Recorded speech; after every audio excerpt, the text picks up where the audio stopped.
ओम गणेशाय नमः। गणेश भगवान सभी भक्तों का कल्याण करेंगे। दोस्तों, हिंदू धर्म में एकादशी तिथि का बहुत महत्व होता है।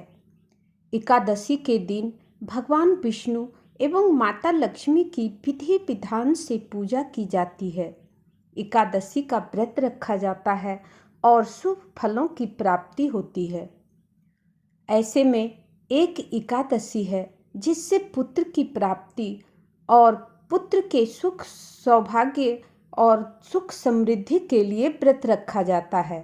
जैसा कि नाम से ही प्रतीत होता है, पुत्रदा एकादशी यह शुभ फलों की प्राप्ति के लिए होती है। यह व्रत इस साल 16 अगस्त 2024 दिन शुक्रवार यानी आज मनाया जाएगा। आज यह व्रत रखा जाएगा। हर व्रत तभी पूर्ण माना जाता है जबकि उस व्रत के संबंधित कथा को पढ़ा या सुना जाए। तो चलिए हम सुनते हैं पुत्रदा एकादशी व्रत की कथा को अंत तक जरूर सुनिएगा और चैनल पर नए हैं तो चैनल को सब्सक्राइब कर लीजिएगा। की बात है, महाराज युधिष्ठिर और श्री कृष्ण जी बैठे हुए थे। श्री कृष्ण जी महाराज युधिष्ठिर को एकादशियों के महात्म्य को बता रहे थे। एकादशियों के महात्म्य का आनंद लेते हुए महाराज युधिष्ठिर ने श्री कृष्ण से कहा, हे प्रभु, ये कल्याणकारी और महापुण्यदायी कथाएं सुनकर मेरे आनंद की सीमा नहीं है और मेरी जिज्ञासा और भी बढ़ती जा रही है। हे कमल नयन, अब आप मुझे श्रावण मास के शुक्ल पक्ष की एकादशी व्रत की कथा को सुनाने की कृपा करें।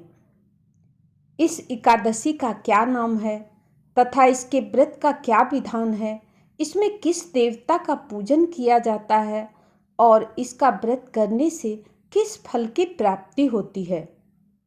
तब श्री कृष्ण जी ने कहा, हे महाराज युधिष्ठिर, श्रावण मास के शुक्ल पक्ष की एकादशी की कथा के श्रवण मात्र से ही अनंत यज्ञ का फल प्राप्त हो जाता है।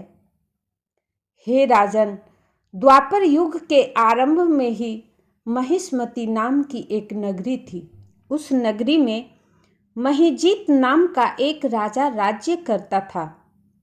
वह पुत्रहीन था, इसलिए वह सदा दुखी रहता था। उसे वह राज्य सुख और वैभव सभी बड़ा ही कष्टदायक प्रतीत होता था, क्योंकि पुत्र के बिना मनुष्य को इहलोक और परलोक दोनों में सुख नहीं मिलता है। राजा ने पुत्र प्राप्ति के उपाय किए, किंतु उसका हर उपाय निष्फल रहा। जैसे जैसे महाराज महाजित वृद्धा अवस्था की ओर बढ़ता जा रहा था, वैसे वैसे उसकी चिंताएं भी बढ़ती जा रही थी।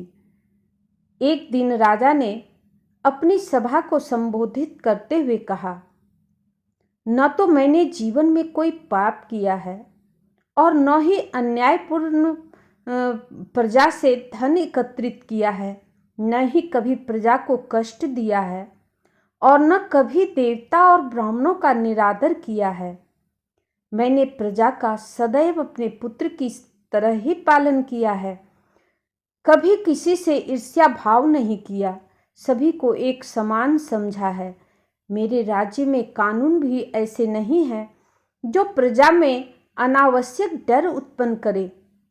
इस प्रकार धर्मयुक्त राज्य करने पर भी मैं इस समय अत्यंत कष्ट पा रहा हूँ। इसका क्या कारण है, मेरी समझ में कुछ नहीं आ रहा है। आप इस पर विचार करें कि इसका क्या कारण है और क्या इस जीवन में मैं इस कष्ट से मुक्ति पाऊंगा। राजा के इस कष्ट के निवारण के लिए मंत्री आदि वन की तरफ निकल गए, ताकि वहां जाकर किसी ऋषि मुनि को राजा का दुख बताकर कोई समाधान पा सके। जंगल में जाकर उन्होंने श्रेष्ठ ऋषि मुनियों के दर्शन किए। उस वन में वयोवृद्ध और धर्म के ज्ञाता महर्षि लोमेश भी रहते थे। वे सभी जन महर्षि लोमेश के पास गए। उन सब ने महर्षि लोमेश को दंडवत प्रणाम किया और उनके सम्मुख बैठ गए। महर्षि के दर्शन से सभी को बड़ी प्रसन्नता हुई और सब ने महर्षि लोमेश से प्रार्थना की, हे देव, हमारे अहोभाग्य हैं कि हमें आपके दर्शनों का सौभाग्य प्राप्त हुआ। मंत्री की बात सुन लोमेश ऋषि ने कहा, हे मंत्रीवर, आप लोगों की विनम्रता से मैं अति प्रसन्न हूँ। आप मुझसे अपने आने का प्रायोजन कहें। मैं आपके कार्य को अपनी सामर्थ्य के अनुसार अवश्य ही करूँगा, क्योंकि हमारा शरीर ही परोपकार के लिए बना है। लोमेश ऋषि के ऐसे मृदु वचन सुनकर मंत्री ने कहा, हे ऋषिवर, आप हमारी सभी बातों को जानने में ब्रह्मा से भी ज्यादा सामर्थ्य हैं, अतः आप हमारे संदेह को दूर कीजिए। महिष्मति नामक नगरी के राजा महाराज महिजित बड़ी ही धर्मात्मा और प्रजावत्सल है। वह प्रजा का पुत्र की तरह धर्मानुसार पालन करते हैं, किंतु फिर भी वे पुत्रहीन हैं। हे महामुनि, इससे वह अत्यंत दुखी रहते हैं। हम लोग उनकी प्रजा हैं। उनके दुख से हम भी दुखी हो रहे हैं। हम भी उनके दुख से बहुत दुखी हो रहे हैं, क्योंकि प्रजा का धर्म है, कर्तव्य है कि राजा के सुख में सुख माने और राजा के दुख में दुख माने। हमें उनके पुत्रहीन होने का अभी तक कारण ज्ञात नहीं हुआ है, इसलिए हम आपके पास आए हैं। अब आपके दर्शन करके हमको पूर्ण विश्वास हो गया है कि हमारा दुख अवश्य ही दूर हो जाएगा, क्योंकि महान पुरुषों के दर्शन मात्र से ही प्रत्येक कार्य की सिद्धि हो जाती है। अतः आप हमें बताने की कृपा करें कि किस विधान से हमारे राजा यानी महाराज पुत्रवान हो सकते हैं। हे ऋषिवर, यह आपका हम पर और हमारे राज्य पर बहुत बड़ा उपकार होगा। ऐसी करुण प्रार्थना सुनकर लोमेश ऋषि नेत्र बंद करके राजा के पूर्व जन्मों का विचार करने लगा। कुछ पलों बाद उन्होंने विचार करके कहा, हे भद्रजनों, यह राजा पिछले जन्म में अत्यंत उद्दंड था तथा बुरे कर्म किया करता था।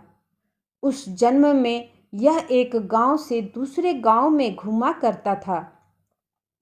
एक बार ज्येष्ठ माह के शुक्ल पक्ष की एकादशी के दिन की बात है। यह 2 दिन से भूखा था। दोपहर के समय एक जलाशय पर जल पीने गया। उस स्थान पर उस समय एक गाय भी जल पी रही थी। राजा ने उसको प्यासी ही भगा दिया और स्वयं जल पीने लगा। हे श्रेष्ठ पुरुषों, इसलिए राजा को यह कष्ट भोगने पड़ रहे हैं। एकादशी के दिन भूखा रहने का यह फल हुआ कि इस जन्म में यह राजा है और प्यासी गाय को जलाशय से भगाने का कारण पुत्रहीन है।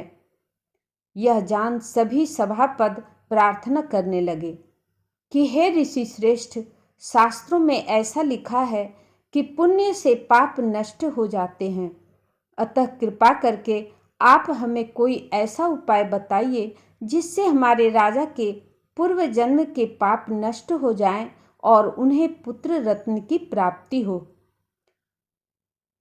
सभासदों की प्रार्थना सुनकर लोमेश ऋषि ने कहा, हे श्रेष्ठ पुरुषों, यदि तुम सब श्रावण मास के शुक्ल पक्ष की पुत्रदा एकादशी का व्रत और रात्रि जागरण करो और उस व्रत का फल राजा के निमित्त कर दो, तो तुम्हारे राजा के यहाँ पुत्र उत्पन्न अवश्य ही होगा। राजा के सभी कष्टों का नाश हो जाएगा। इस उपाय को जानकर मंत्री सहित सभी ने महर्षि को कोटि कोटि धन्यवाद दिया तथा उनका आशीर्वाद लेकर अपने राज्य में लौट आए। इसके बाद उन्होंने लोमेश ऋषि की आज्ञानुसार पुत्रदा एकादशी का विधान पूर्वक उपवास किया और द्वादशी को उसका फल राजा को दे दिया।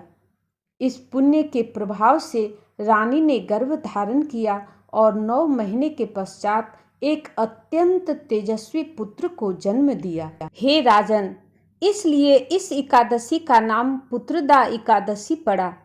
पुत्र की इच्छा रखने वाले मनुष्य को विधान पूर्वक श्रावण माह के शुक्ल पक्ष की एकादशी का व्रत करना चाहिए।